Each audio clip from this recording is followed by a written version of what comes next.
건강한 삶은 우선순위가 제대로 정해진 삶입니다. 우리의 삶에 중요한 것이 무엇인지 알고 그것에 맞춰서 삶을 정리하는 것이 매우 중요한 일입니다. 그리고 또 그 우선순위는 우리의 목표가 무엇인가에 따라 변화지죠. 예를 들자면은 살을 빼고 건강해지는 것이 목표다. 그러면은 그 하루에 운동하는 시간과 이런 것들이 우선순위가 되겠죠. 그리고 그 우선순위에 맞춰서 운동하고 뭐 음식도 가려서 먹고 하면 건강해지고 또 살도 빠질 수 있습니다. 학생들은 성적을 잘 받는 것이 목표겠죠. 그래서 그 공부 시간에 그 시간 하루의 일과에 우선순위가 됩니다. 그래서 우선순위에 맞춰서 정해진 그 시간에 열심히 공부를 하면은 또 어느 정도 성적도 나오게 되죠.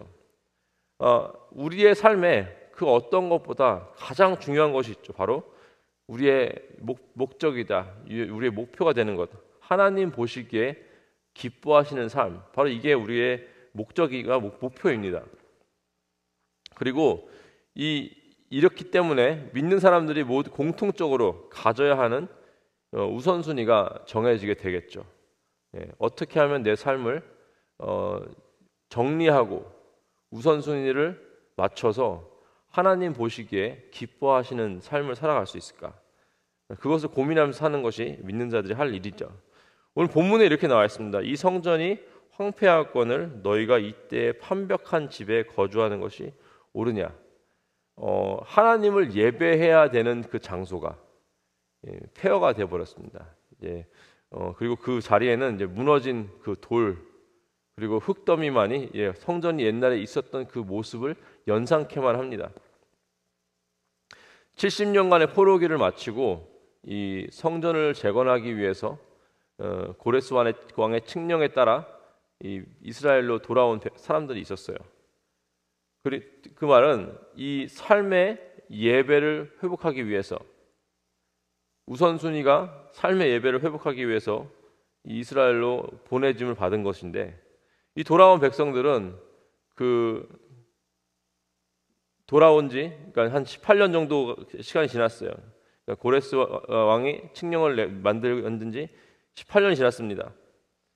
그동안 이제 십수년 동안 사람들이 돌아와서 성전을 짓기 위해 돌아왔는데 이 학개 선지자 말씀이 선포되기 전까지만 해도 성전 건축은 시작도 하지 않았습니다. 이 우선순위가 잘못되어 있었다는 것입니다. 하나님이 기뻐하시는 삶이 우선순위고 예배를 회복하는 것이 우선순위가 돼야 되는데 자기들의 앞가림이 더 중요했어요. 그래서 하나님께서는 학개 선지자를 통해서 다시 한번 이스라엘에게 너희의 삶의 우선순위가 무엇이냐라고 깨닫게 해주십니다.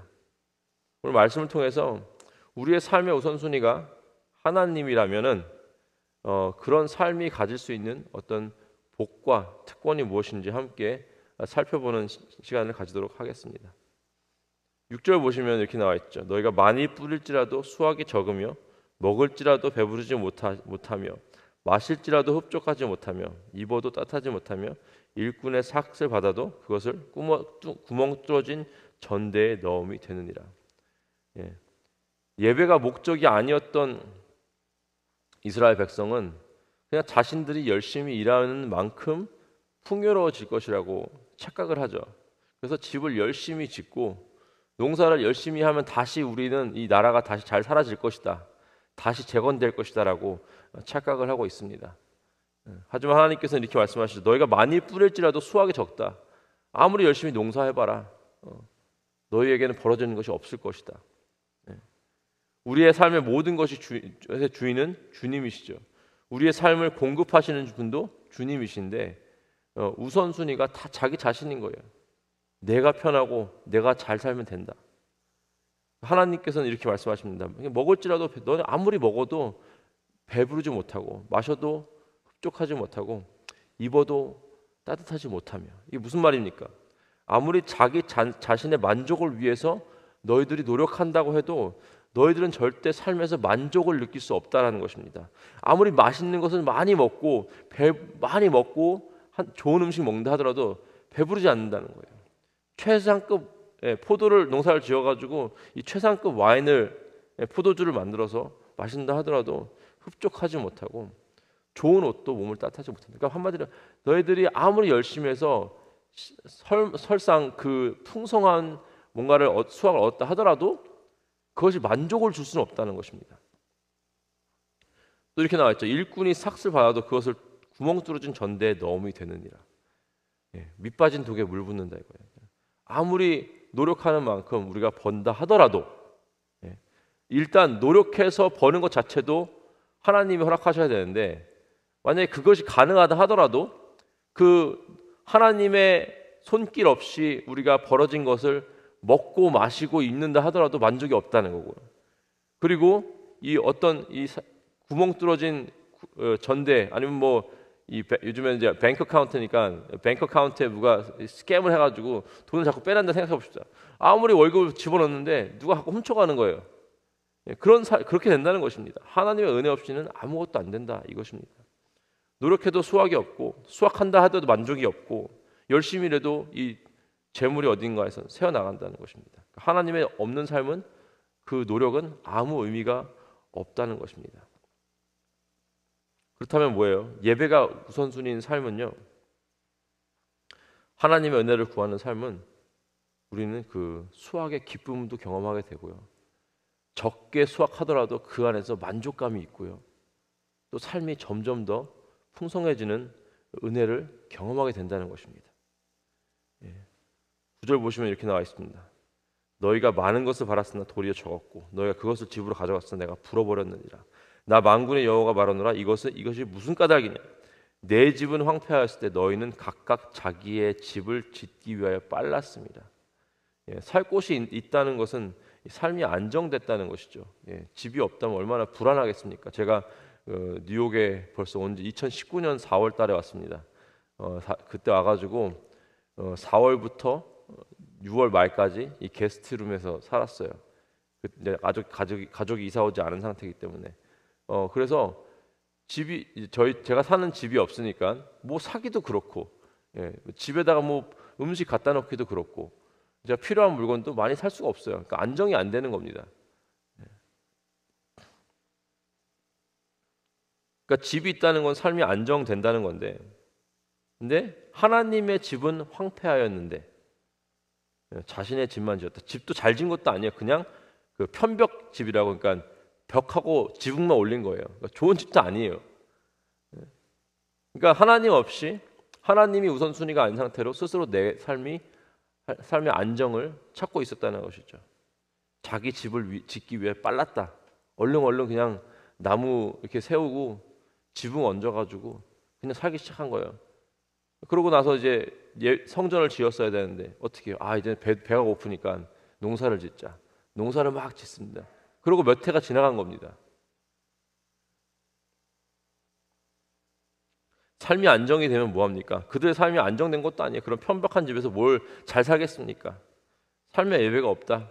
주님의 백성인데 삶의 예배가 없다. 얼마나 영적으로 불안하겠습니까? 육신은 잘 곳이 있지만 영혼이 떠돌아다니는 그런 상태입니다. 영혼이 불안한데 삶의 진정한 안정이 있겠습니까? 절대 그럴 수 없죠. 열심히 씨를 뿌리고 수확을 해서 많은 것을 집에 가져갔는데도 불구하고 다 썩어 없어져 버리기도 하고 아무리 먹어도 만족이 없고 그러니까 더 좋은 거 먹으려고 그러고 더 많이 먹으려고 하지 않겠습니까? 근데 예배가 우선순위인 삶은 어떻게 되냐? 영혼이 안정이 돼요. 영혼의 쉴 곳이 바로 그 예배 장소입니다. 그렇게 되면 뭐예요? 삶에 폭풍이 와도 내 영혼은 잠잠한 것입니다. 좀 일이 안 돼요. 수확이 좀 적어요. 내가 먹고 싶은 거 못 먹어요. 하지만 내 영혼은 주님 앞에서 잠잠할 수 있다는 것입니다. 10절 11절 이렇게 나와 있습니다. 그러므로 너희로 말미암아 하늘은 이슬을 그쳤고 땅은 산물을 그쳤으며 내가 이 땅과 산과 곡물과 새 포도주와 기름과 땅의 모든 소산과 사람과 가축과 손으로 수고하는 모든 일에 한재를 들게 하셨다. drought. 씨를 아무리 뿌려도 비가 오지 않으면 아무 소용 없습니다. 제가 인디아나에서 살 때 대학을 다닐 때 거기 이제 농사를 하는 사람들이 많았어요. 그래서 농사를 짓는 집에서 이제 성장을 해서 대학을 온 친구가 있었습니다. 신앙이 되게 좋은 친구였어요. 그 친구가 저한테 이렇게 얘기했습니다. 농사야말로 하나님과 가장 가깝게 지낼 수 있는 직업인 것 같다. 이렇게 얘기하더라고요. 왜냐하면은 씨를 뿌리고, 그러니까 밭을 이제 열심히 일구고 씨를 뿌리고 그 다음에 할 수 있는 건 기도밖에 없다는 거예요. 농부가. 예. 하나님이 비를 내려 주셔야, 적당한 온도를 주셔야, 적당한 바람을 주셔야 이 수확이 있는 거예요. 그게 없으면 망하는 겁니다. 예. 본인이 열심히 노력한다고 해서 비가 잘 옵니까? 그것도 아니고, 본인이 열심히 노력한다고 해서 날씨가 좋습니까? 그것도 아니죠. 비와 날씨, 이 모든 세상 만물을 주관하시는 하나님께 의지할 수밖에 없는 것이 농사라는 거예요. 농사뿐입니까? 제가 그 신발 가게를 운영했을 때도 마찬가지입니다. 신발 가게. 아무리 좋은 제품 갖다 놓고, 아무리 막 가게 홍보하고 발품 팔아서 막 뭐 이렇게 나눠준다 하더라도 사람들이 들어와야 돼요. 손님이 와야 될 거 아닙니까? 예. 손님을 모아주시지 않으면은 이 좋은 제품도 결국에는 이게 쓰레기가 되는 거예요.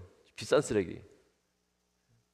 모든 삶은 하나님의 공급이 있어야지만 소산이 있다는 사실을 믿으시기 바랍니다. 예배가 우선인 사람들은요, 하나님을 의지하는 사람들입니다. 하나님을 의지하는 사람들은 하나님께서 주시는 공급의 기쁨을 경험하게 됩니다.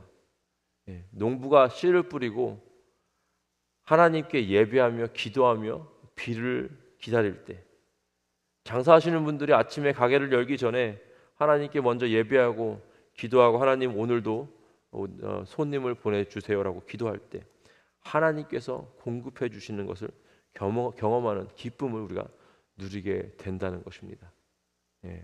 우리의 삶의 우선순위가 어디 있는지 한번 살펴보시기 바랍니다.